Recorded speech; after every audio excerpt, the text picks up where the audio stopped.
आप देख रहे हैं जीबोस यूट्यूब चैनल और मैं हूं रमेश। और आज हम लोग जाने क्लास यहाँ पे 9th से जो चैप्टर हमारा 5 का बायोलॉजी है और इस चैप्टर का नाम है खाद्य संसाधन पौधे, यानी खाद्य संसाधन यानी पौधे के बारे में हम लोग जानेंगे यहाँ पे, जिससे हम लोग यहाँ पे कुछ किताब का नोट्स है उसको पहले हम लोग यहाँ पे जानते हैं। सबसे पहले हम लोग जानेंगे पौधे क्या है। पौधे क्या है यानी यहाँ पे प्लांट्स क्या है, तो किसी फसल या वृक्ष की सबसे छोटी शाखा को हम लोग क्या कहते हैं, यानी पौधे कहते हैं। और वृक्ष उसे कहते हैं जो बड़े होते हैं, जिसकी शाखाएं बहुत बड़े होते हैं, उसे हम लोग पेड़ कहते हैं, जो छोटे क्लास में आप लोग जाने थे। यहाँ पे हम लोग जानेंगे कि पृथ्वी पर कितने प्रकार के जीव होते हैं, यानी पृथ्वी पर जो जीव पाए जाते हैं वो कितने प्रकार के होते हैं। तो पृथ्वी पर यहाँ पे 2 प्रकार के जीव पाए जाते हैं। एक होते हैं परपोषी, जिसे हम लोग हेट्रोप्स कहते हैं, और दूसरा होता है स्वपोषी, जिसे हम ऑटोट्रोप्स कहते हैं, और हेटेरोट्रोप्स परपोषी को कहते हैं। यहाँ पे सबसे पहले हम लोग जानेंगे कि स्वपोषी या ऑटोट्रोप्स क्या है। स्वपोषी या ऑटोट्रोप्स क्या है, तो यहाँ पे इसका परिभाषा हम लोग एग्जाम में लिखेंगे कि सभी पौधे जो अपना भोजन प्रकाश संश्लेषण की प्रक्रिया द्वारा स्वयं बनाते हैं वह क्या कहलाते हैं, तो वह स्वपोषी कहलाते हैं, यानी ऑटोट्रोपस कहलाते हैं, ट्रोप्स कहलाते हैं। नेक्स्ट यहाँ पे प्रश्न हमारा है परपोषी क्या है। परपोषी क्या है यानी हेटेरोट्रोप्स क्या है, हेटेरोट्रोप्स क्या है, तो अहरित पादप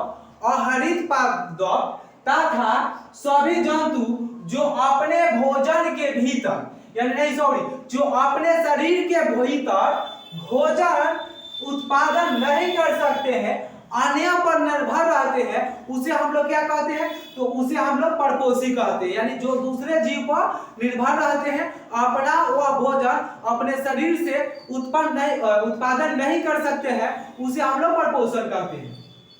नेक्स्ट यहाँ पे जानेंगे हरित क्रांति क्या है, यानी ग्रीन रिवोल्यूशन क्या है। तो यहाँ पे हो जाएगा कि उच्च किस्मों के बीजों के प्रयोग द्वारा उन्नत खेती में वृद्धि कर फसलों का उत्पादन बढ़ाया गया, जिसे हरित क्रांति कहा जाता है।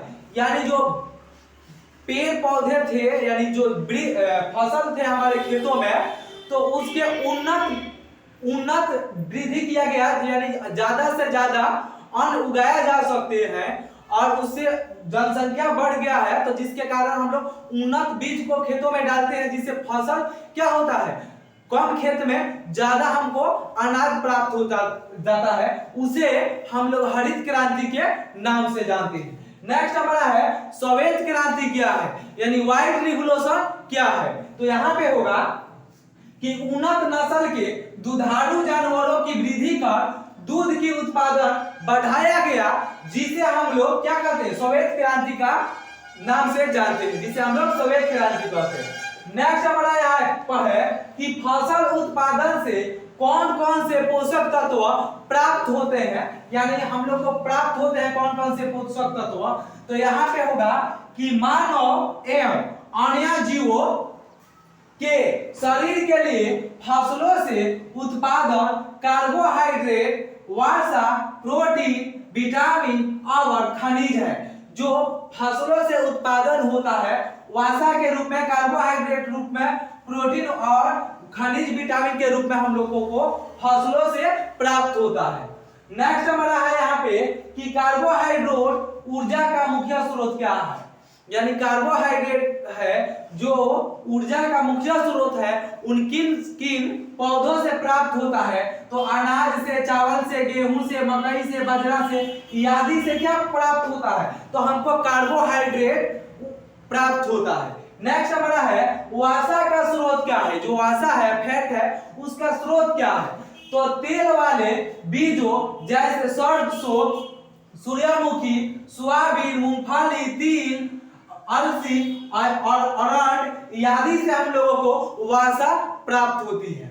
यानी नेक्स्ट हमारा है प्रोटीन का स्रोत क्या है, तो प्रोटीन का स्रोत क्या है, तो दालों जैसे प्रोटीन का स्रोत दालें हैं, जैसे मूंग, अरहर, मटर, चना, मसूर, उड़द इत्यादि जो है प्रोटीन का स्रोत है। नेक्स्ट हमारा है विटामिन और खनिज का स्रोत क्या है। तो यहाँ पे सब्जी तथा फल जो है हमें विटामिन और खनिज प्राप्त कराते हैं। तो चलिए हम लोग नेक्स्ट वीडियो में देखेंगे नेक्स्ट क्वेश्चन आंसर। तब तक के लिए धन्यवाद। थैंक्स। जय हिंद।